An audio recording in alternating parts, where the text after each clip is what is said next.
The numbers are staggering as Chicago's violent summer continues into the autumn. Just this past weekend, at least 46 people were shot. 5 of them died.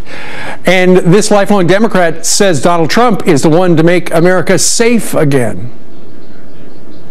Best debate line: Democrats care about the inner city when it's election time. After election time, what do you get? Zero. What was her response? Quiet. Why? Because that is the truth. He told the unadulterated truth. I voted for Barack Obama when he said he was going to bring hope and change, and yes, we can, and no, we didn't. Boy. Brunel Donald Che is the vice chair of the National Diversity Coalition for Donald Trump. She joins us today from Chicago. Good morning to you, Brunel. Good morning, and God bless you, and God bless America. Absolutely. Yes, ma'am. You said you're a lifelong Democrat. I know you ran for lieutenant governor as a Democrat at one point in your career. Why are you on the Trump train?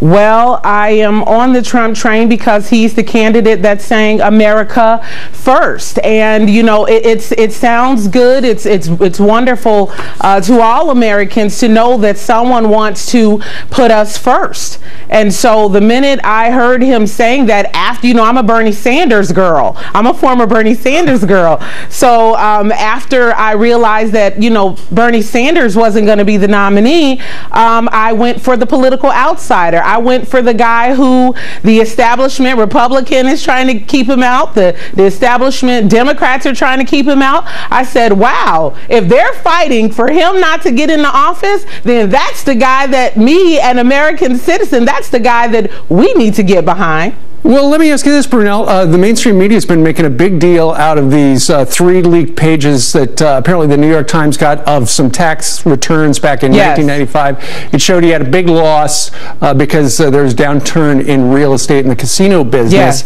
And people are going, well, he didn't pay taxes for maybe up to 20 years. So how could he possibly be President of the United States? That's essentially what Hillary Clinton said yesterday. Well, I'm understanding that she also used those same loopholes in her taxes. And so as long as he was above the board and legal and he didn't violate any tax laws, I don't understand what the big deal is. We're talking about a person who took $1 million from his father and turned it into $8 billion.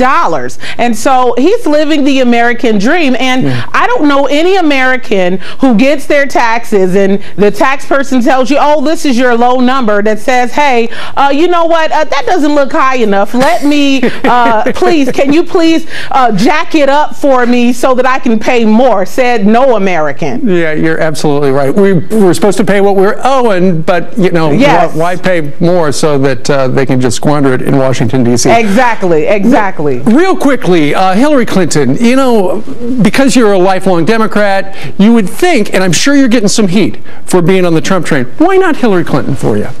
Well, I'll tell you this. See, people keep saying, oh, Donald Trump doesn't talk right. He doesn't sound right. And what I would say is, see, Donald Trump is not a politician. We can teach him in office or help him in office to be more presidential, to be more politically correct. But see, Hillary Clinton's problem, Mrs. Clinton's problem is that she has no conscience. You can't teach conscience. When you talk about 4 Americans dead in Benghazi, when you talk about this federal subpoena where you violated a federal subpoena, obstruction of justice at the least, a felony, when you're talking about how the children, the people of Haiti were mistreated, when you talk about her saying she was under sniper fire in Bosnia and you find out that wasn't true, and the list goes on. And then you got 5 of her top officials with immunity deals where the FBI has agreed to destroy evidence. You know, like I said, you cannot teach conscience. You can't teach a person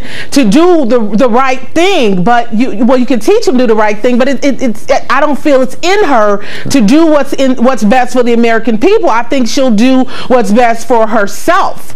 And so I need someone in office like Donald Trump who has, created, private sector jobs. Sure. Hillary Clinton's never created a private sector job.